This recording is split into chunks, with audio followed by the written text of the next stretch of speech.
Alors je rappelle que la présentation précédente, on a, on a montré comment créer un programme Java qui affiche Hello World uniquement avec bloc-notes et on a montré comment le compiler et l'exécuter.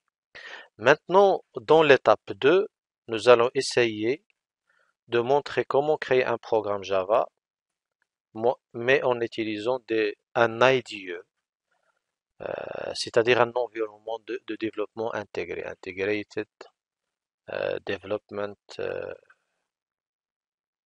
Environment. D'accord. Alors il faut, une fois l'installer, le démarrer, certainement il va te demander le dossier dans lequel tu souhaites mettre tes projets Java, parce que maintenant tu vas parler projet Java. C'est quoi projet Java?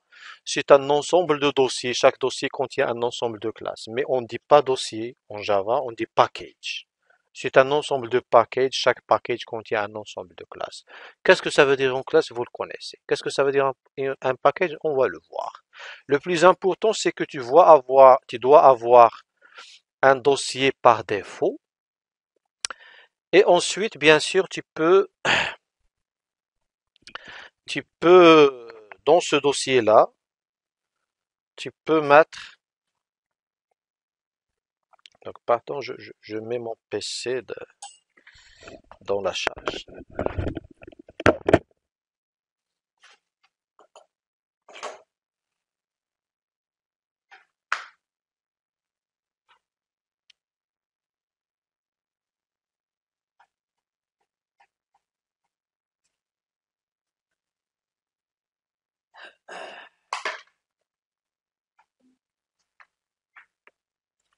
Ouais, ça, c'est, en fait, ça, c'est avancé un petit peu.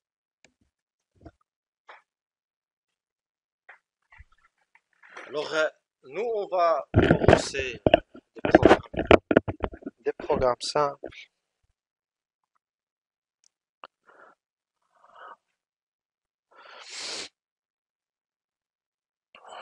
Voilà. La première chose, il faut créer un projet. Donc, tu as installé Eclipse. Il faut créer un projet, New, Java Project. C'est pas GPA Project. Project. New Project. Ou bien tu peux faire ici plus, si tu as Eclipse, bien sûr. Plus, et tu vas Java. Attendez, au channel. Voilà. Alors, Java, attendez. Voilà, Java Project. La même chose. Donc, je vais utiliser ça. Mon projet, il va s'enregistrer dans ces deux points projet Java. Donc, j'ai déjà un dossier qui s'appelle projet, dans lequel j'ai un autre dossier qui s'appelle Java. Et maintenant, je vais créer mon projet. Je vais l'appeler 2i BDCC 22. D'accord? J'espère que je ne l'ai pas ici. J'ai plein de projets. Donc, finish. Voilà, il l'accepte. C'est pas la peine de faire ceci. No. Et il a créé ce. Ah, donc j'ai 2022, 22. Normalement, tout moi 23. Non, 22. Oh, c'est pas grave. Donc, voilà. Il a déjà cette arborescence-là. C'est pas la peine d'entrer dans le détail. Le plus important, si tu as un projet qui contient un package, ou bien un dossier qui s'appelle SRC, qui est destiné pour contenir le fichier source. Mais en réalité, même un fichier bin, il est là. Sauf le fichier bin, il n'est pas affiché, parce qu'on n'a rien à faire avec ce dossier. C'est l'Eclipse qui le fait. Donc si je vais chercher 2i, voilà, 2i, donc je vais aller dans Projects, je vais aller dans Java, et je vais aller dans 2i, voilà, BDCC 22. D'accord? Et ici, vous voyez l'ensemble des choses. J'ai le bin et j'ai le SRC. Qu'est-ce qu'il m'affiche dans Eclipse? Uniquement SRC. Parce que c'est ici que je vais écrire mes classes Java. Donc la première chose, il faut savoir organiser. Bien sûr, il faut comment organiser? Tout simplement organiser dans des dossiers. Et j'avais dit que ces dossiers-là en Java, ils s'appellent package. Donc je vais créer un package dans le package racine qui est SRC. Et je vais mettre new. Cliquez par la droite ou bien cliquez sur SRC. Ça aussi, Parfois, quand je demande aux étudiants de créer leur premier programme, la plupart, ils savent pas comment aller vers SRC, créer un package et l'appeler quelque chose, je sais pas, on va l'appeler étape 1. Voilà, étape 1. Voilà. Voilà, maintenant voilà, l'arborescence, elle est là. SRC contient un package qui s'appelle étape 1. Si je vais aller vers ici, regardez, si j'entre dans SRC, j'ai étape 1. Étape 1, c'est quoi en réalité? Ça, c'est un dossier. Mais en même temps, j'imagine, en même temps, dans le bin, j'ai l'image. Il n'a pas encore créé étape 1. Mais il va la créer. Bin, parce qu'il contient les fichiers .class. On va voir. Alors, je reviens ici. Jusqu'à présent, j'ai SSC, j'ai étape 1 qui est vide. Qu'est-ce qu'il contient un package? Soit contient un autre package ou bien contient une classe. Donc, je vais écrire une classe. Cette classe-là, je vais l'appeler programme. Et maintenant, il va ajouter le mot-clé public. C'est pas grave. Pour nous, public, c'est un mot-clé qui dit que la classe, elle est publique. C'est-à-dire, elle est accessible par autre emplacement. Ça, vous allez le voir par la suite. Le plus important, la première instruction, elle s'appelle package étape 1, qui signale au compilateur comme quoi ma classe qui s'appelle programme, elle se trouve dans le package qui s'appelle pas étape 1. Est-ce que ça, c'est difficile? Non, c'est simple. Il faut insister. Si ça marche pas, il faut insister. Hein. Parce que ces choses-là, il faut se démarquer de ces petits détails-là. Créer une classe vide. Maintenant, si tu vas exécuter, si tu souhaites exécuter ta classe programme, tu vas cliquer par la droite, Run As. Il ne donne pas comment l'exécuter parce qu'il doit me donner quelque chose qui s'appelle Java Application. Cette classe, pourquoi il ne me donne pas Java Application? Pourquoi? Parce que cette classe n'est pas encore exécutable. ما كايناش la méthode main. D'accord? Pour l'écrire, tout à l'heure on avait utilisé bloc-notes. On était obligé de mettre public, static, void, main, entre parenthèses, string, args, et ainsi de suite. Mais ici tu peux écrire uniquement main. Et ici normalement on utilise ce qu'on appelle l'intelligence. Eclipse, c'est un environnement intégré de développement qui te facilite la tâche. C'est-à-dire il y a l'autocompletion.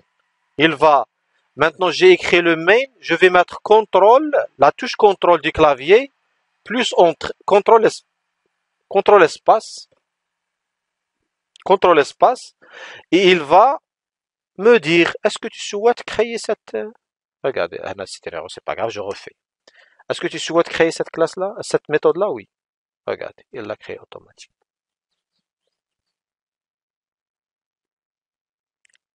Est-ce que cette classe maintenant est exécutable ou bien ce programme est exécutable? Oui. Regardez maintenant Run As Java Application. C'est ça qui dit que ta classe elle est exécutable. Auparavant, CTRL Z, ma classe elle n'est pas exécutable. Il n'y a pas Java Application. CTRL Y. Non, il n'y a pas CTRL Y ici. Alors, je vais refaire main. Voilà. C'est bon. Maintenant, est-ce qu'elle affiche quelque chose? Si je veux l'exécuter, le résultat, regardez. Le résultat, la partie maintenant console, il va afficher le résultat ici. Si je vais l'exécuter même avec ce bouton-là, ma classe, elle s'est exécutée, mais elle n'a rien fait. Il faut des instructions. Les instructions, il faut les mettre au sein de la méthode main, à l'intérieur. Se positionner à l'intérieur, écrire sysout. Regarde, sysout contrôle espace, ou bien sysout. D'accord? Maintenant, tu tapes entrée, il va te écrire system.out.println. Ou bien utiliser print et utiliser hello world. D'accord? Maintenant, exécuter hello world. Tout à l'heure, quand est-ce que j'ai constaté, ou bien on a découvert que la méthode print doit avoir des arguments. C'est-à-dire doit avoir quelque chose entre parenthèses. Un argument, c'est quelque chose entre parenthèses. Quand est-ce qu'on a découvert? Après compilation. Maintenant, avec Eclipse, quand est-ce que je découvert que print doit avoir un argument? Pendant l'écriture de code. Il y a ici, c'est signalé en rouge.